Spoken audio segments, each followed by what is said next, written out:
мақтап айтып отыр. Сенбе жұртқа тұрса да қанша мақтап. Әуретеді ішіне қулық сақтап. Өзіңе сен, өзіңді алып шығар, еңбегі мен ақылың екі жақтап дейді. Абай өте қазір заманның ақылын айтып отыр да. Қазір біздің сенетін екі ақ нәрсеміз болу керек. Ол біздің еңбегіміз және ақылымыз.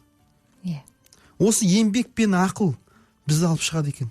Яғни біздің адамшылық абыройымызды сақтап, отбасында, ағайын туғанның алдында, бүкіл қоғамның алдында еркектің абыройы тек қана осы өзінің еңбегі мен ақылына жүгінген кезде ғана пайда болады екен. Әйтпесе қазіргі кезде қаншама мысалы біздің отбасыларымызда неге еркектің қадірі жоқ? Өйткені еркек мал таппағаннан кейін әйелдің алдында ол қадірі болмайды. Сондықтан қазіргі кездегі негізінен біз ақырын осы нақты ер адамның жаңағы отбасындағы қадір болу үшін ол кәдімгідей оның өзінің тарихи қалыптасқан өзінің ролін біз түсіндіріп беруіміз керек, және әркім соны өзі орындау керек.